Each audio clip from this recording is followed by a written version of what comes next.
going on, everybody? I want you guys to take a look at this, pretty much this hearing, um, with Judge Boyd, and kind of just let me know your thoughts. I know with teenagers, if they growing up in the wrong household, things could, turn for the worse. But my question is, can they actually change? So let's take a look and just let me know your thoughts.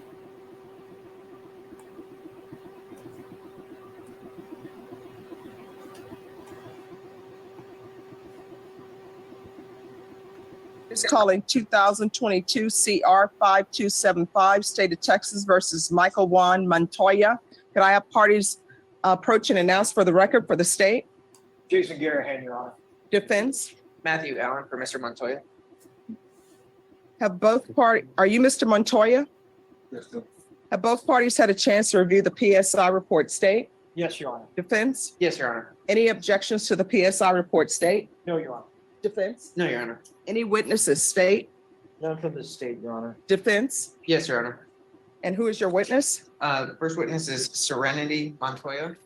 All right, Serenity Montoya, if you can come forward, please.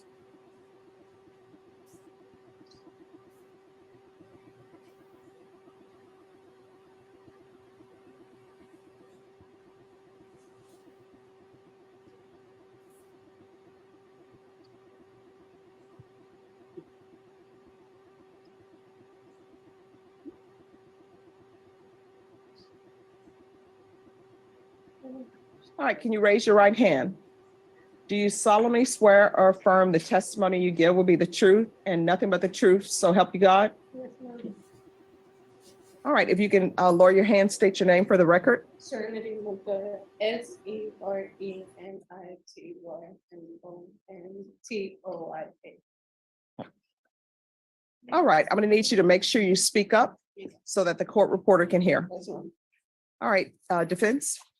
All right. Serenity, how old are you? I'm 18 of them. Okay. And are you working right now? Yes, sir. Where? Comfort and suit as a housekeeper and a laundry attendant. Okay. Um, what city do you live in? 720 Texas. How do you know Michael Montoya? Michael Montoya is my brother.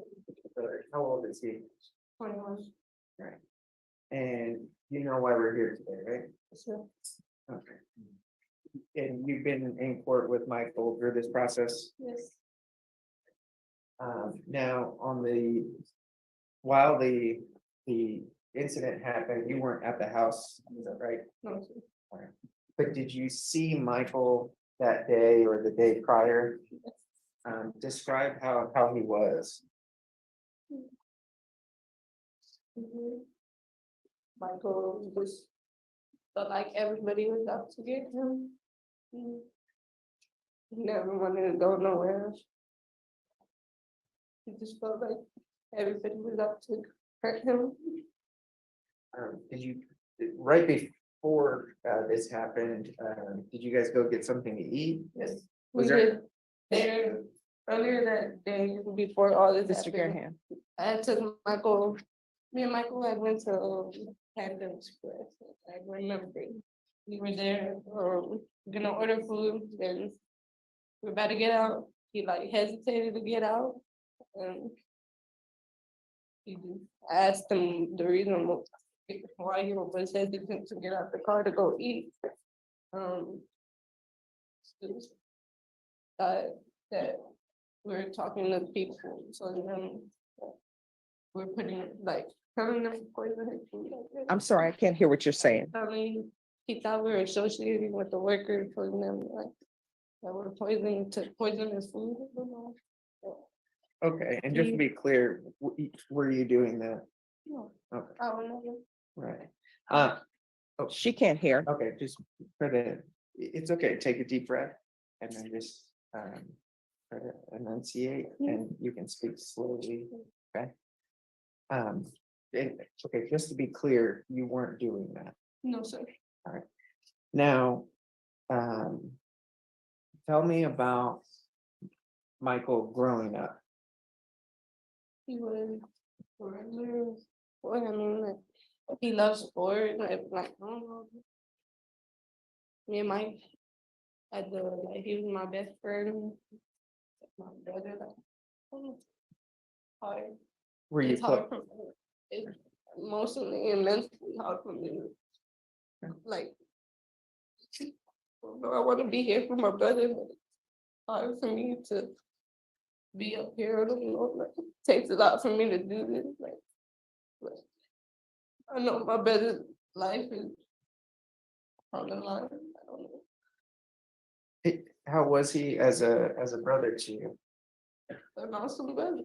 He was, he was there when I needed him, and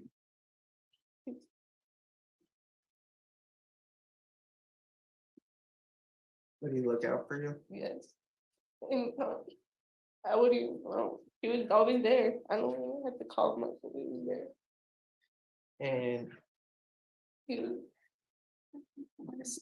since this has happened, you become aware of some of the. Have you become aware of some of the mental health and drug issues that Michael was having? yes, Were you aware to that extent before? fully aware. But I didn't know, I was aware of some of his drug uses, but I wasn't fully aware of every single one he did. Right.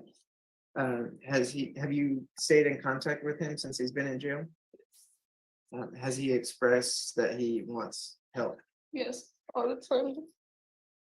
Right. Every time he's always asking like what have we like called anybody for help, or like he wants people to come talk to him. I don't know, he wants help. Truthfully, he wants help. I don't know if he didn't feel Who do you live with right now? about myself with my boyfriend. You and your boyfriend? Once. Once I got Mike, my own apartment. okay, once Michael is released, now that you're aware of the extent of his issues, will you be there to support him? Yes, Will you make sure that he gets therapy and takes medication? of course. And do your best to make sure that he's not using any drugs? Yes. Trinity, is there anything else that you want Judge Boyd to know before she makes a decision on Michael? No.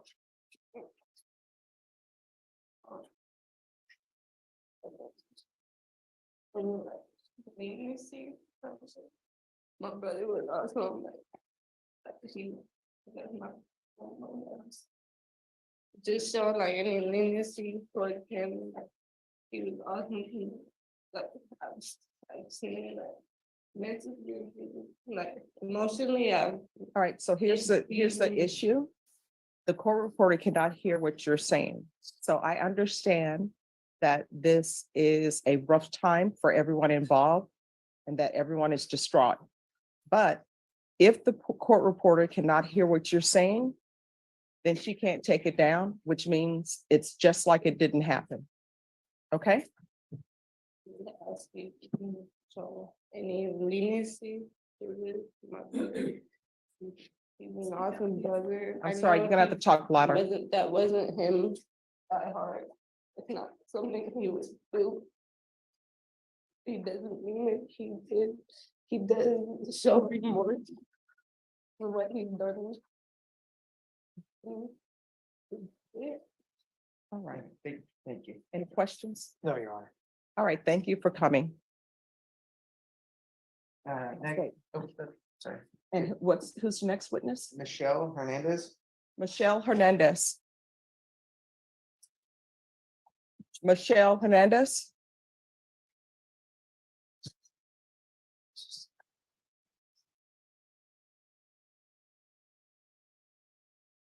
Can you raise your right hand for me? Do you solemnly swear or affirm the testimony you give will be the truth and nothing but the truth, so help you God?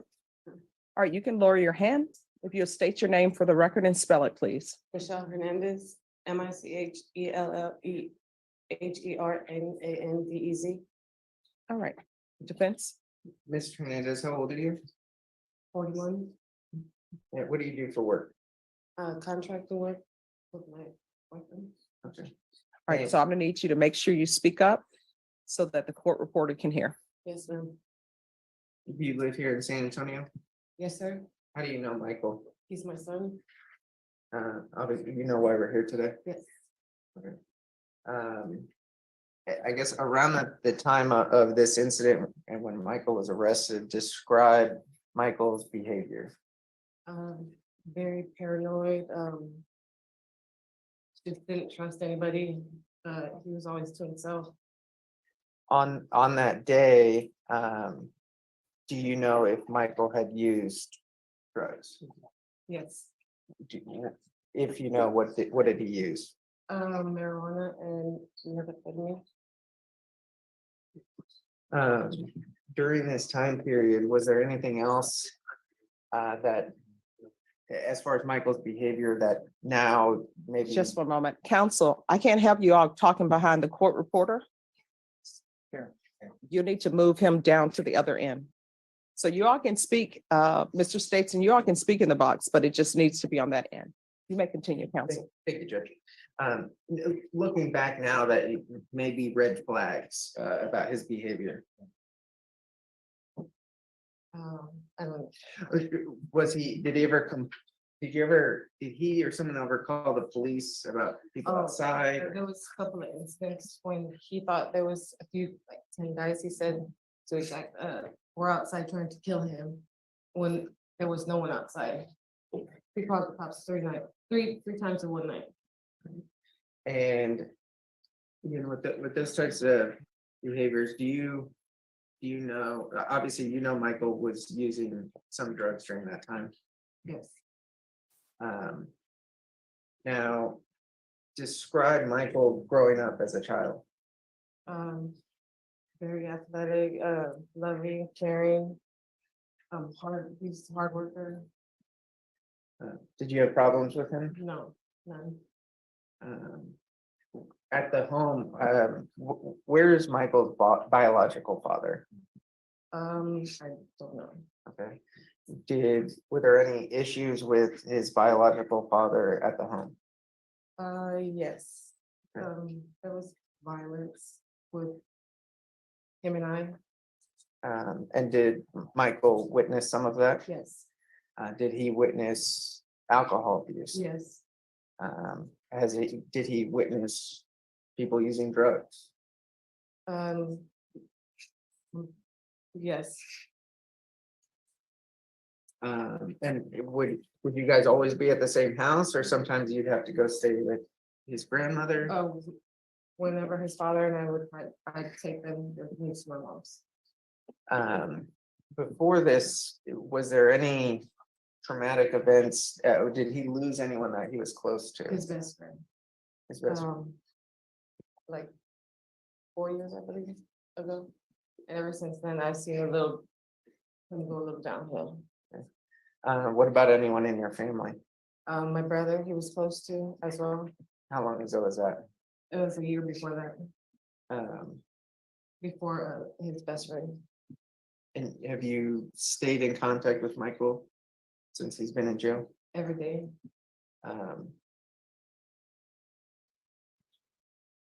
Is there anything else? Or I guess, let me ask you this.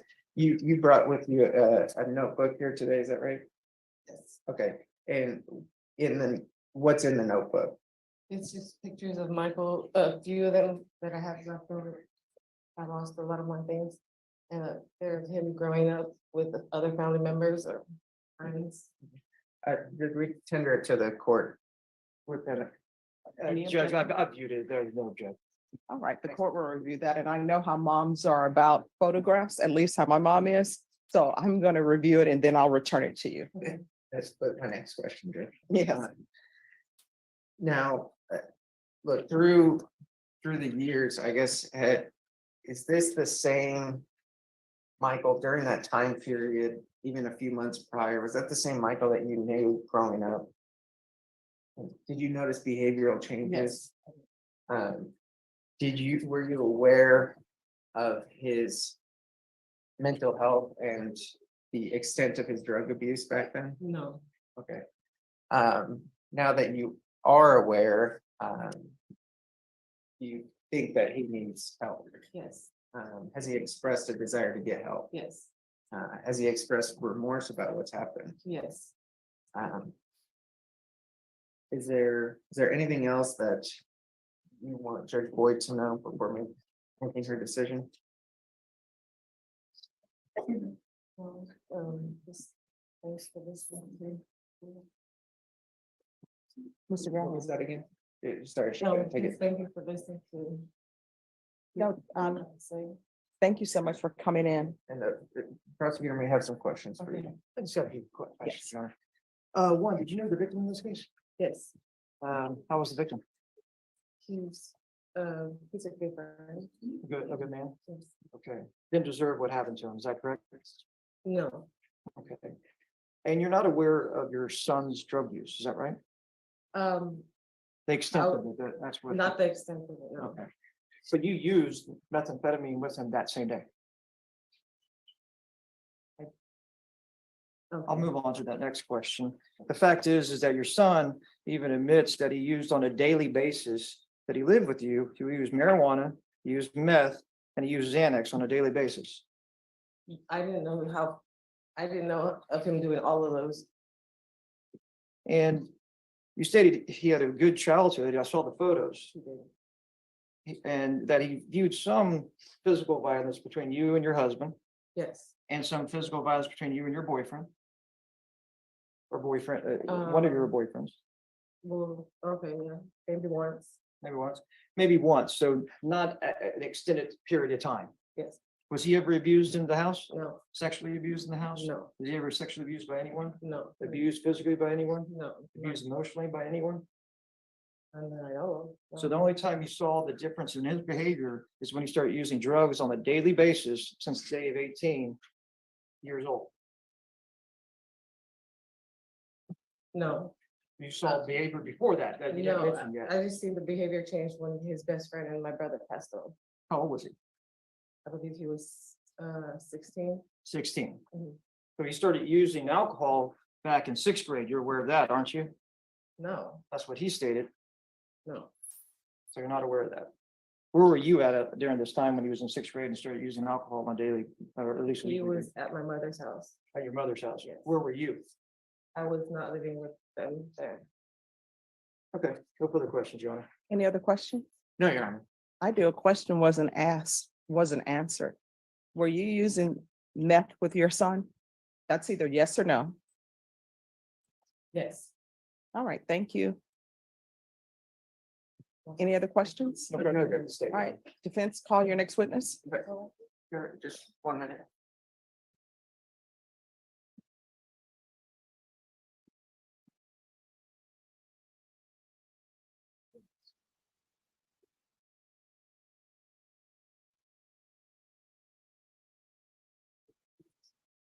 Um. Edward Charles. Edward Charles.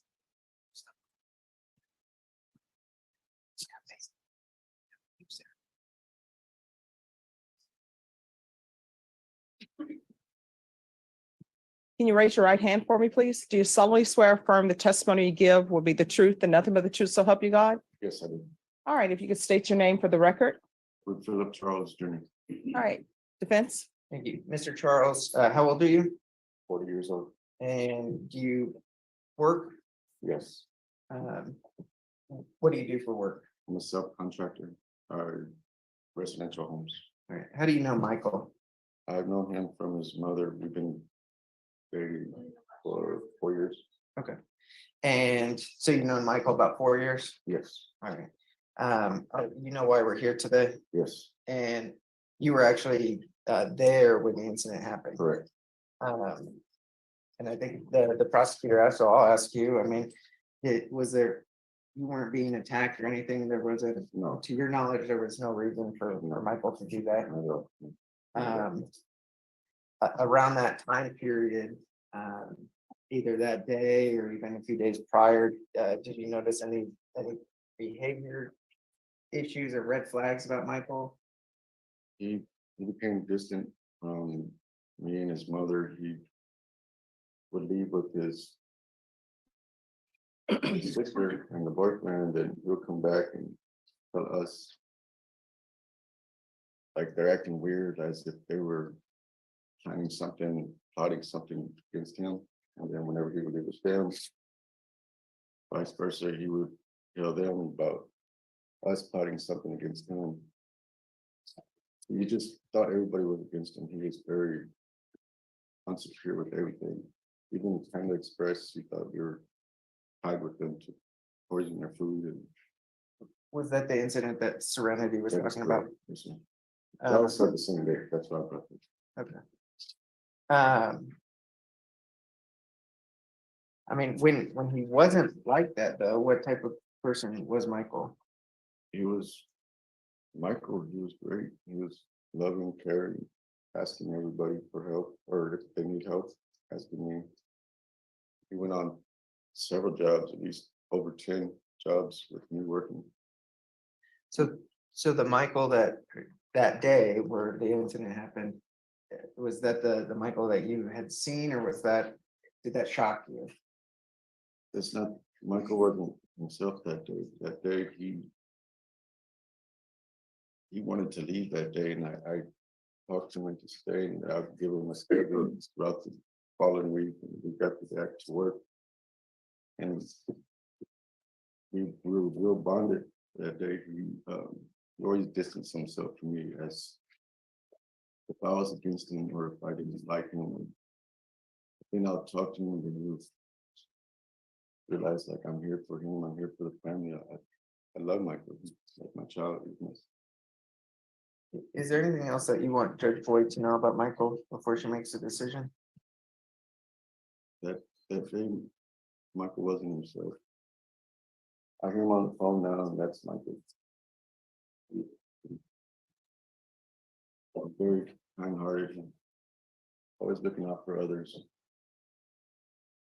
And that day when it happened, he made a comment to me saying, "You didn't tell me to do it. You didn't."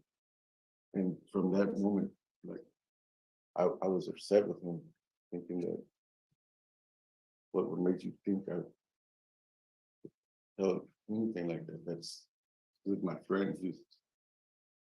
It's just I was so confused. I was lost. I started yelling at him like, at the scene. I was very upset and lost, confused, and I didn't know what was going. His mind, me and his mother been trying to figure that out this past year. That's it. He needs help. Thank you. The prosecutor may have some questions for you. Okay, yes, Your Honor. Thank you, Mr. Charles. I just want to clarify, you knew the victim and that he worked on other jobs for you, or worked with you. Yes, sir. Okay. Yes, sir. And so, no, sorry. And the fact is that particular day, he was not threatening to you. He didn't try to hit you that you saw. He didn't try to attack the defendant in this case, Mr. Michael Montoya. No, prior to that, Mayor, Yes. prior to that, they were outside. But 15, 20 minutes prior to that, they were outside talking, and then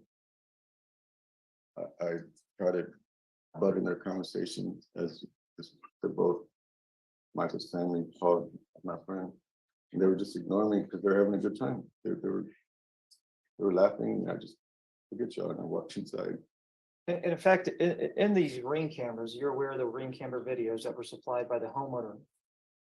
In this case, Yes, sir. you can see the three of y'all standing out there, and there was at least a cigarette or something smoking that was passed around. Is that right? That is correct. And what was that? That was a blunt. What? A blunt, a What- marijuana blunt. Okay, so marijuana. Yes, And so prior to that, nothing had happened, nothing transpired between the defendant and the victim. Is that correct? yes, that is correct. And when y'all went into the house,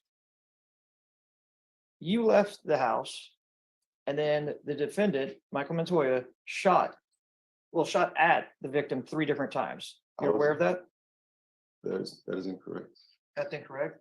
I was in the same room when Michael shot Paul. So were you watching it happen? Negative, no, sir. So you were turned around? I was kneeled down into a file cabinet. So you were there when it happened? Yes, And what happened after that? After he was shot? I couldn't get up at that very moment. When I was able to actually stand up, I turn around. I see like a tunnel vision.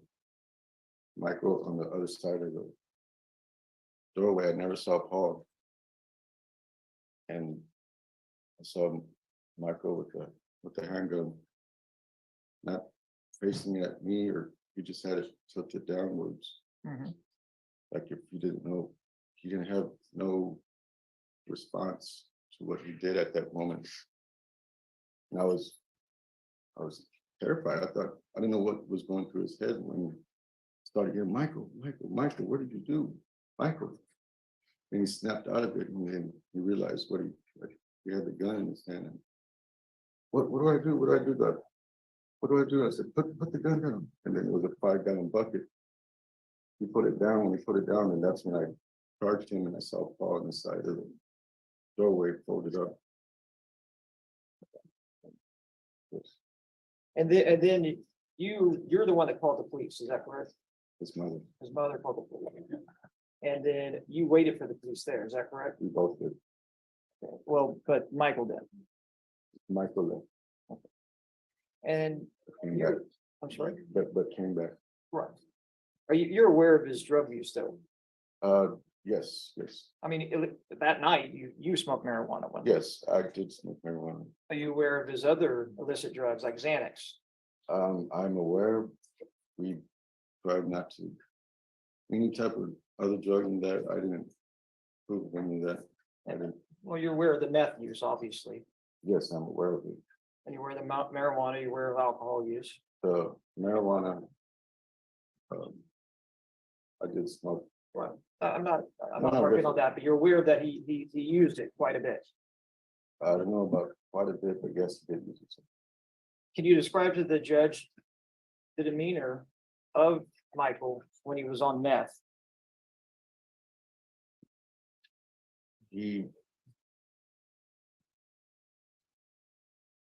If he was on meth or marijuana or sober, he was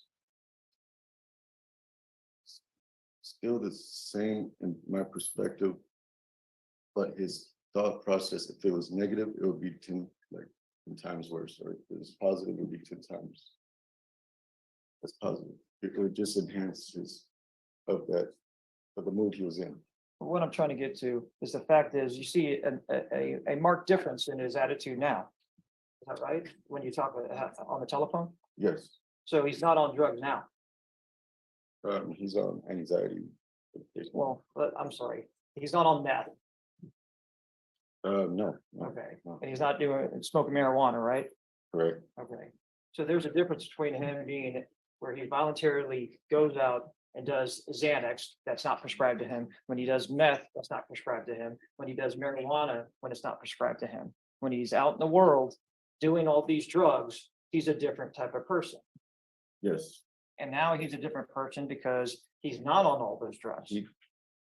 that is true. None of us understood his medical condition that we believe that he has Mhm. now. And I'm no doctor or whatnot, but I feel that he used that to help him cope. And I myself, I've been incarcerated. The reason I'm saying that is that it took me. I understood about myself by getting help from the system. They put me into rehab, and I understand a lot about myself from there and whatnot.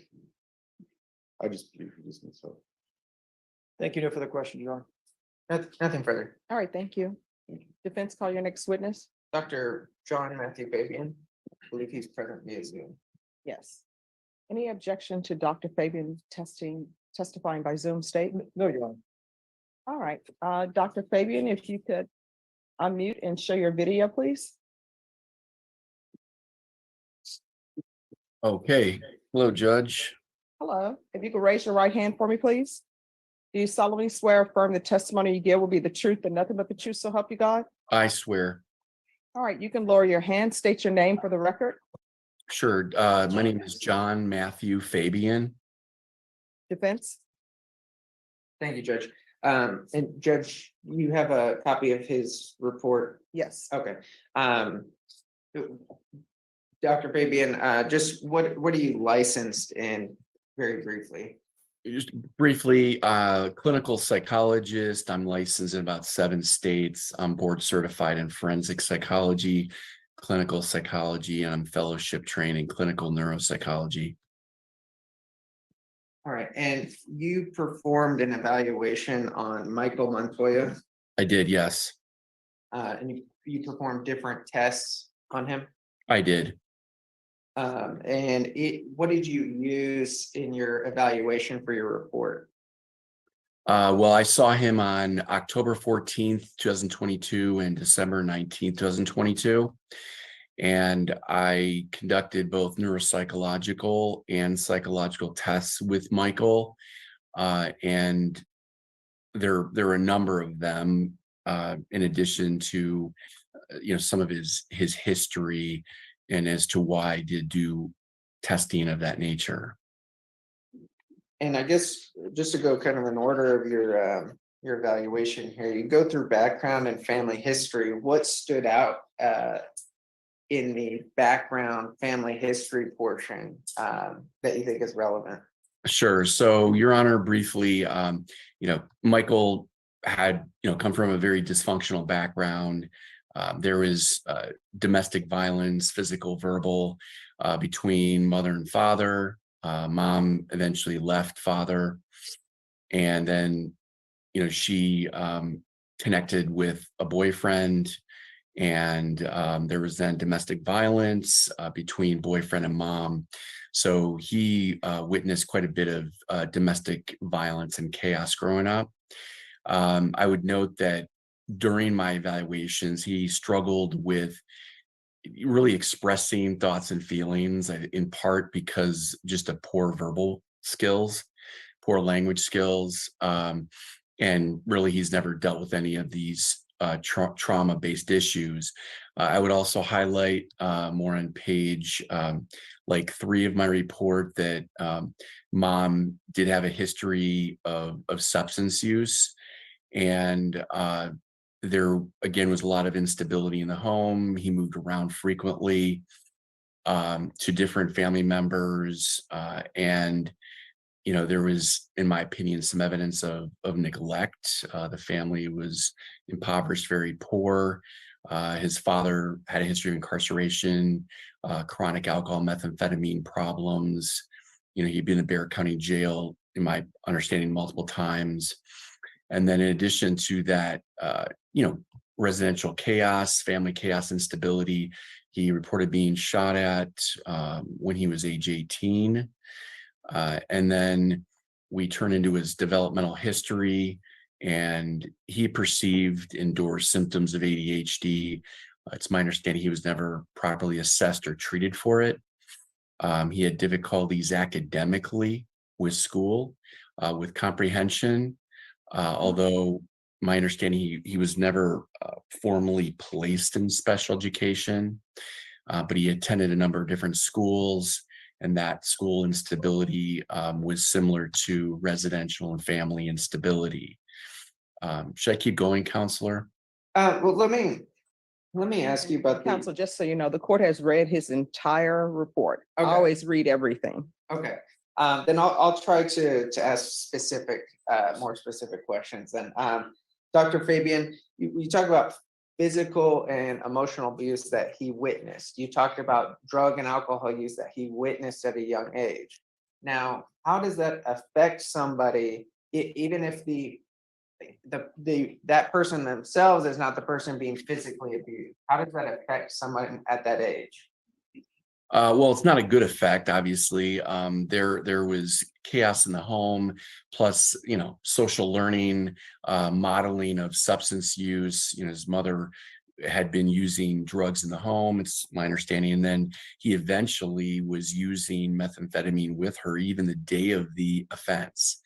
You know, parental substance use genetically and environmentally places an offspring at risk to use and abuse substances as well. And you know, it was clear that he had been using in the home methamphetamine the day of the offense with family members. And so you talked about modeling. So is that if you see your parents doing that, that's something that you think maybe you should do, or you mimic that behavior later on? Yeah, so the research is clear that individuals, that offspring are more likely to use and abuse substances if their parents, you know, do as well. And both parents did struggle with methamphetamine use, the biological parents and the boyfriend that mom had as well. Now, because of those issues, I think you diagnosed with PTSD. How does that affect somebody having PTSD? And would someone even know that they have that? Well, no, not in these particular circumstances. Typically, you know, individuals of, you know, low socioeconomic status, just a lack of education as to these issues. The family and the individual typically are not aware of that. And in this case, it's my understanding he had never been evaluated by a mental health professional. And in my opinion, there was no insight by family or resources to do so. And I know that on page 7 of my report, we look at more evidence of polytrauma with their, you know, there's different types of abuse and neglect that he witnessed and or experienced. And, you know, early in childhood. So he was never evaluated for you know, PTSD, and would not know that he had it. And then when I did examine him, it was clear that he did have evidence of PTSD. And I think you mentioned before it might be even more difficult since he had trouble expressing emotions and feelings. Yeah, and that's due to not only the not having done it before, due to mental health issues of PTSD, often avoidance of dealing with those negative trauma-based thoughts, feelings, using substances to self-medicate, but also, in my opinion, he has a language-based learning disability that was not diagnosed. And you said using substances to self-medicate. So you're aware of the extensive drug use and alcohol use by Mr. Montoya. How did that affect his behavior and such? Sure. So I have diagnosed him, you know, with PTSD, ADHD combined type, and then language learning disorder. And then we have on page 18 of my report, methamphetamine, alcohol, cannabis, and Xanax use disorders. So there is clear evidence that, you know, he had never been assessed, treated for mental health issues or conditions that he does have. And, you know, in my opinion, there was evidence that he was, you know, self-medicating with the use of stimulants, and then downers, benzodiazepines, and the other substances, you know, to essentially make him, you know, feel better, and also treat uh, the psychiatric symptoms that he does have. And this eventually led to a methamphetamine-induced psychosis with psychotic symptoms mimicking schizophrenia. And that was going to be my next question. So the prolonged use of drugs, and in this case, methamphetamine, how does that affect someone's brain, their thinking, their reasoning? Sure. So, I mean, it simplistically, methamphetamine is a psychostimulant, and it's going to be affecting, like many substances, the reward center of the brain, the limbic system. But with this type of drug, it also affects I'd say the temporal lobes, which in part houses schizophrenia. That's where that disorder, psychiatric disorder, when it's present, originates. And it also has similar effects with neurotransmitters within the brain as schizophrenia. So in essence, in this case, his methamphetamine use manifested into psychosis. And it's my belief and perception based on my evaluation that he was, substance induced, methamphetamine induced, intoxicated, and psychotic at the time of this offense. And with therapy and maybe prescribed medication, and then obviously staying sober, are these things or behaviors that Mr. Montoya might be able to change? Well, yeah, I mean, unfortunately, in a lot of these cases, when I go to my last page of this report, or actually page 20, Your Honor, I look at this as basically a tri-diagnosis. A lot of times these individuals, these defendants I evaluate, really have never had a look or an evaluation until it's forensically based in court. And in my opinion, he had neurodevelopmental disorders of ADHD and language disorder. I would say with mild brain dysfunction, he has evidence of PTSD and, polytrauma. We call it complex trauma, very intense PTSD that was really never assessed or diagnosed. And then chemical dependency problems. And they do, their collective in combination certainly affects his life in a number of ways. So, he needed this evaluation to figure out really what was going on with him, and developmentally and currently. And then as far as the treatment, yes, I mean, he does need psychiatric medication management for the ADHD and PTSD, trauma-based psychotherapy that's long-term, and chemical dependency treatment programming. And hopefully the effects of methamphetamine will not then develop into a full-blooded schizophrenia condition. And so to maybe sum it up, the undiagnosed mental health can lead to looking, and the modeling that you talked about from his parents can lead to using drugs and alcohol to treat those conditions. And then that prolonged use leads us to where we are today. Is that? No question. And it is a biopsychosocial phenomenon, but I mean, he also lived in a very impoverished environment where there was drugs, alcohol, violence within the home and in the community. So yeah, he was at high risk to develop substance use problems. Thank you, Dr. Fabian. I'll Sure. pass the witness. Any questions? Yes, Your Honor. Dr. Fabian, I'm Jason Guerra, a prosecutor for the state. Hi. Thank you for being here today. I guess my question is, you evaluated him. Did he ever state at any time that he was forced to use methamphetamines? No, he was not forced. He was an adult as well. It's my understanding. So, no one forced him. I mean, I think there was some influence if he's using substances of his parents or his mother, but no one forced him. Okay. And then also on the last line of your report, page 20, last line, it states that at a portion here, it said he had a break of contact from reality and was hallucinating and was markedly paranoid at the time of the offense. Can you describe to the judge, what do you mean by hallucinating? Well, he had endorsed what he thought was auditory hallucination. And as I say, I think on page 18, it says, I just remember Edward telling me what to do.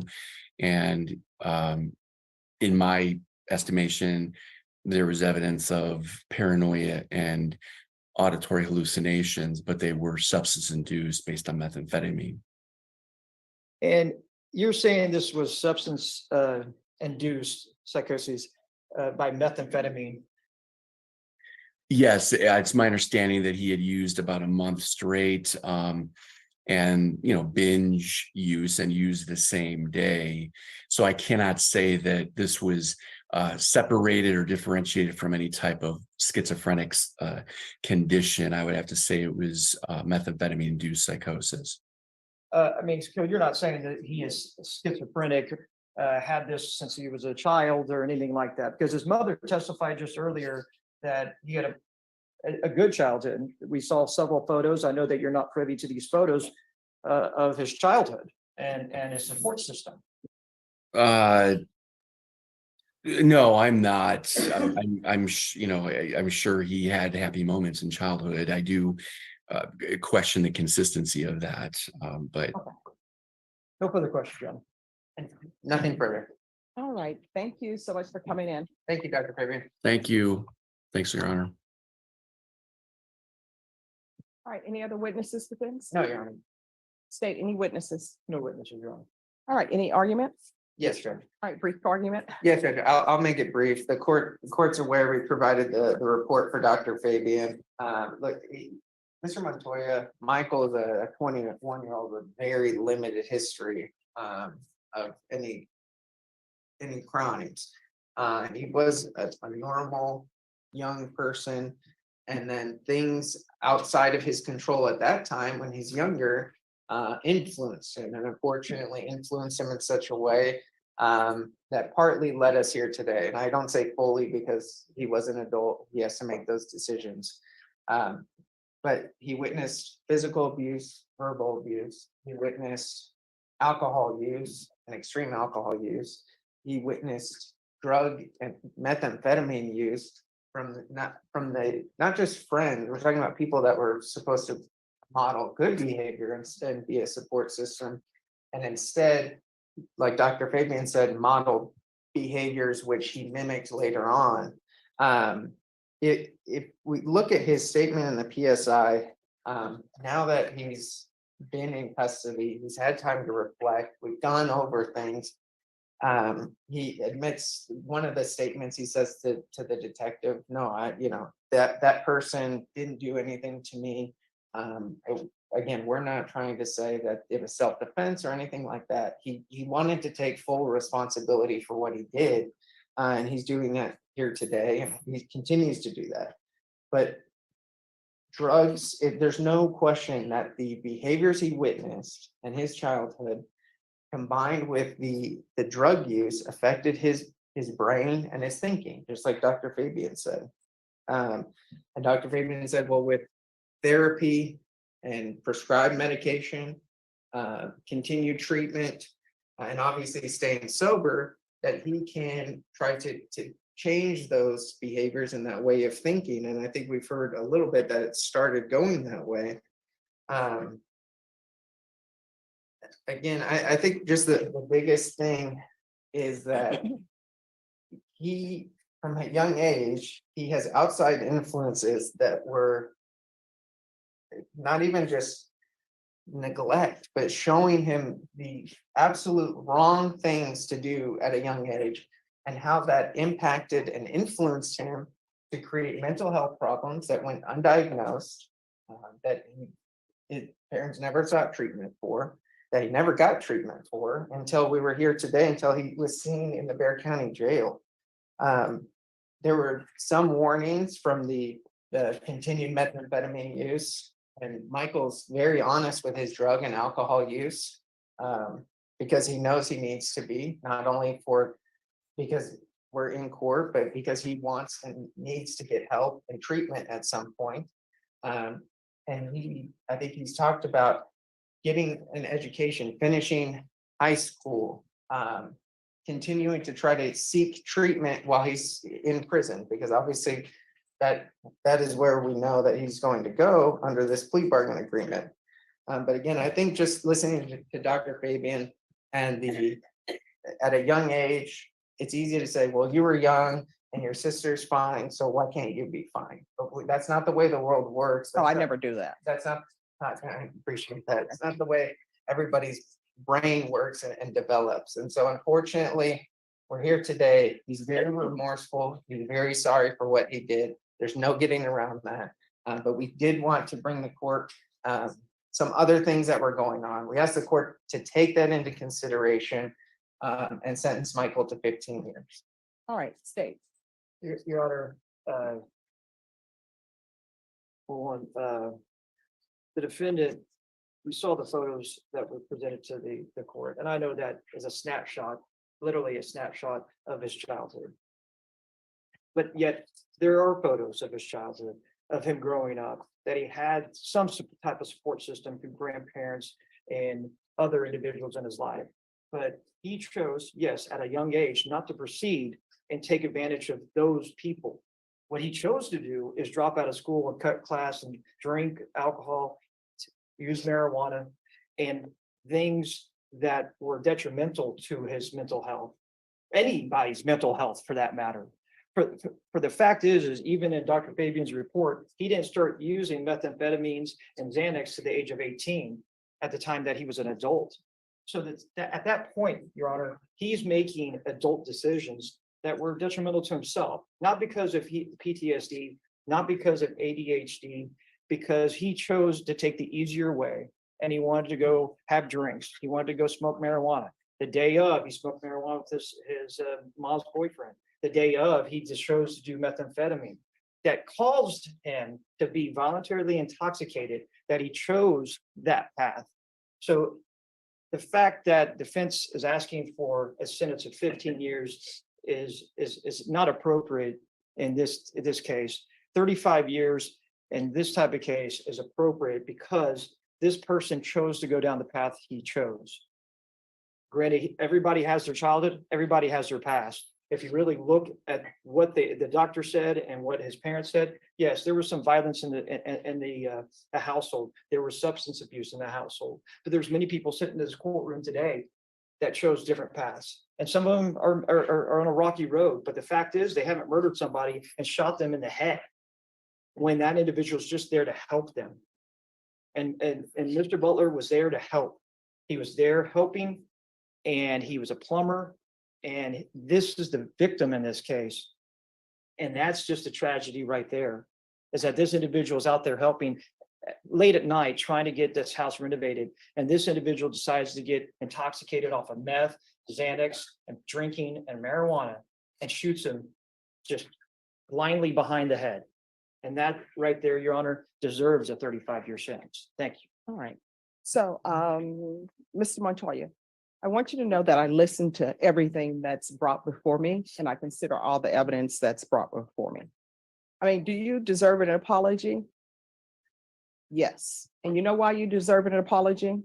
Because you had horrible parents in your life. Your mom, horrible parent, still a horrible parent to this day, using meth with you.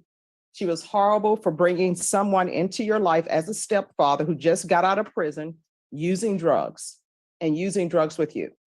So you have horrible parents, horrible adults in your life. Your grandmother, it appears that your grandmother was trying to help you stay clean and sober, but then you have your horrible mom coming in and allowing you to live with her and use meth with her. That is ridiculous for your horrible mom to be using meth with you and rubber stamping it and okaying it. And then having your horrible stepfather who thinks he's a good stepfather, but there he is using drugs with you. And I guarantee you right now, your mother doesn't think she's a horrible parent, even though she's using meth with you. Your stepfather thinks he's doing a great job, even though he's using drugs with you. So I want you to know that I understand, and I heard everything, and I understand that you had a horrible upbringing. But by that same token, there's a complainant in this case, somebody who is dead, who had family who loved and cared about him, and he's just working, doing a job. This is not a situation where he was doing something illegal or doing something inappropriate. And whenever a life is taken, guess what? Society suffers, because whatever they were bringing to this world, maybe for the benefit of others, we no longer have that. So when I sentence you today, I want you to know that I realize your childhood was horrible. And sometimes people have a childhood that's horrible and they make it out. And you wonder, how did they ever make it out? And then sometimes when children are taken from the hospital to be with their horrible parents, you know that they're going to have a horrible life. And you have had a horrible life with your horrible mother and your horrible stepfather. And I don't know what they're doing with your sister. I don't know if they're using meth with your sister or not. I don't know if there are other grandchildren that people are allowing your horrible mother and your horrible stepfather to be around. So I want you to know that I heard all of the testimony and I listened to it and I internalize it. Okay? So I'm going to find you guilty. I'm going to sentence you to 35 years in the prison, give you credit for any time served. There's an affirmative finding of deadly weapon. Court will take in consideration 665-487 and 673-117. I'll ask for the therapeutic community. And I'll also ask, they do have mental health treatment at the prison.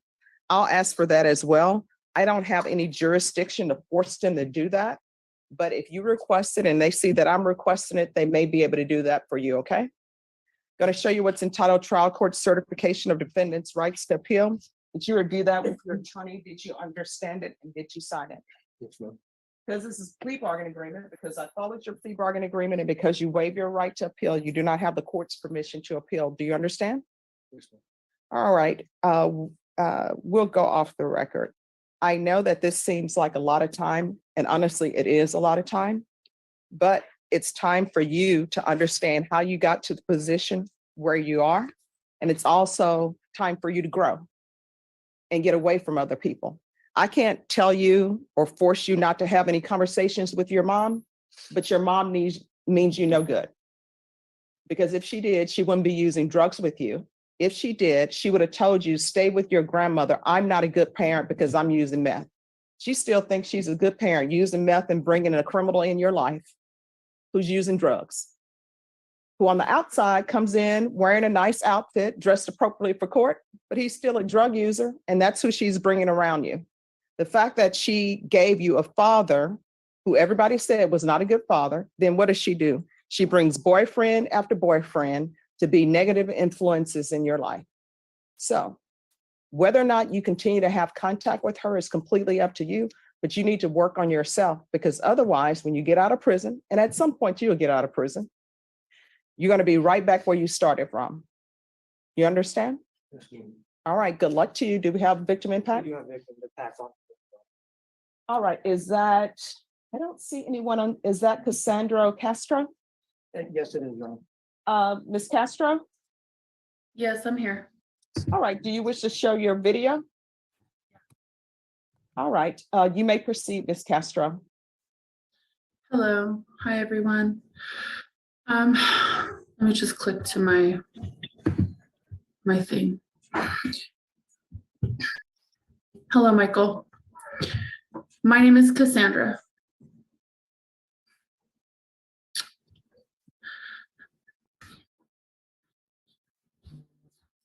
Sorry.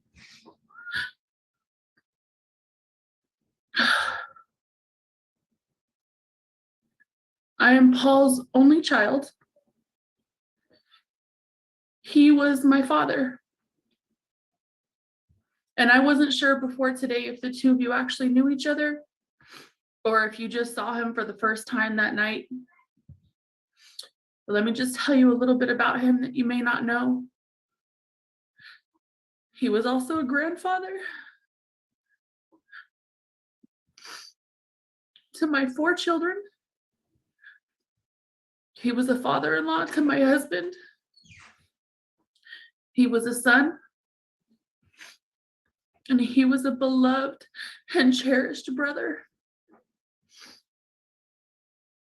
He was an uncle, a cousin, and a friend to everyone who knew him. My dad was not perfect, but he was loved by so many. He was funny, and he was always ready to have fun. He was an artist. I don't know if you knew that. He liked to draw, and he was a plumber by trade. He is so missed by everyone in our family. And not being able to talk to him is not an easy thing. When I heard how old you were, my heart was broken. Not just because of the loss of my father, the loss that our family has experienced not having him around, but also because of the loss that I'm sure your family must feel not to be able to have you around anymore. Your life, their lives, and my family's lives will be different because the decisions that you've chosen to make. When I heard that I could speak to you, I wasn't sure what I was going to say, so I prayed about it. And it's taken me a while to get to this place.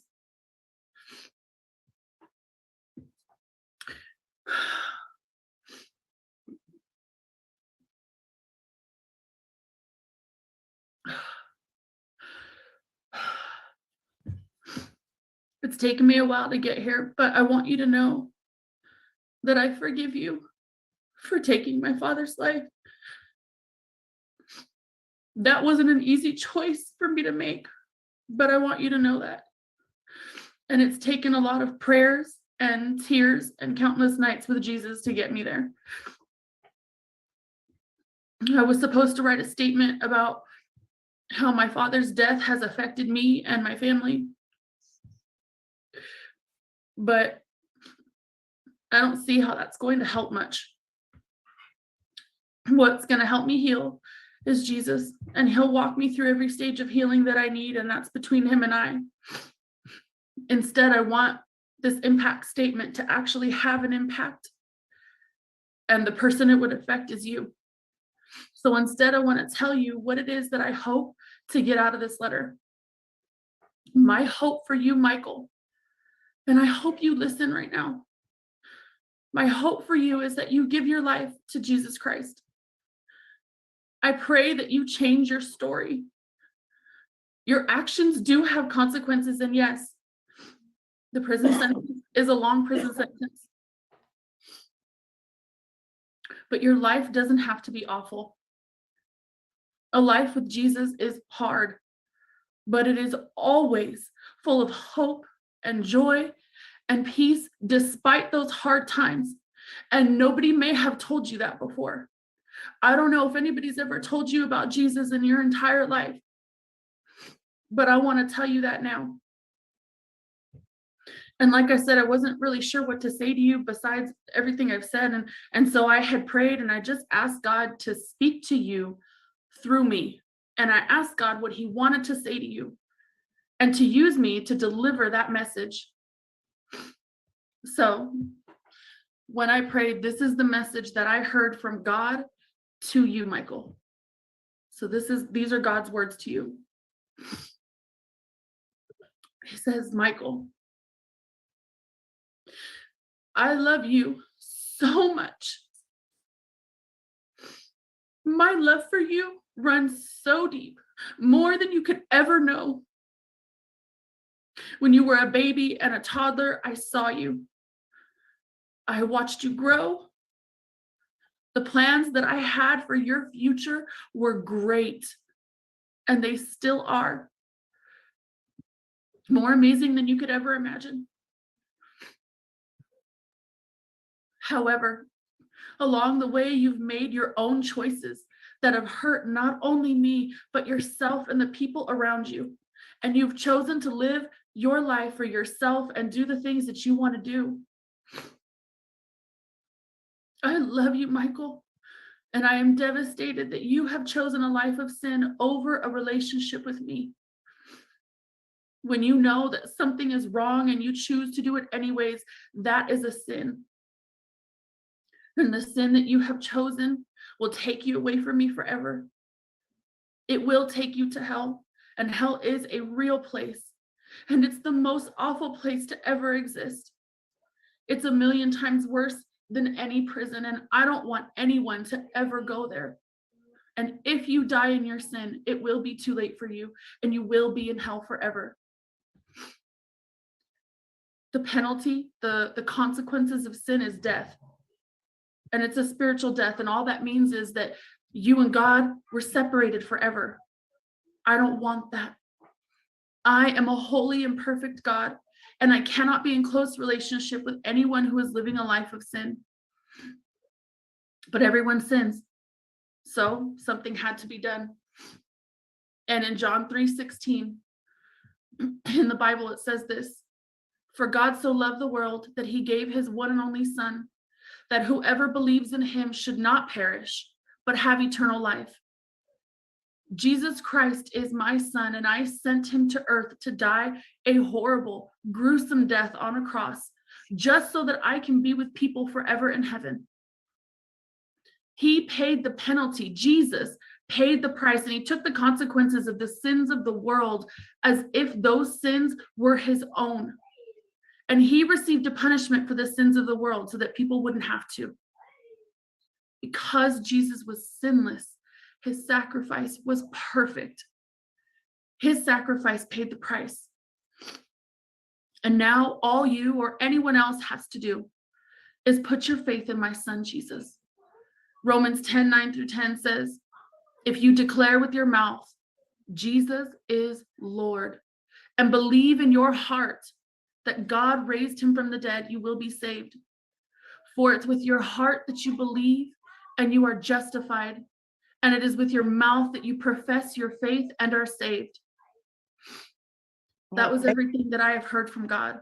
All right, thank you so much. I appreciate you coming in. Thank you. Thank you.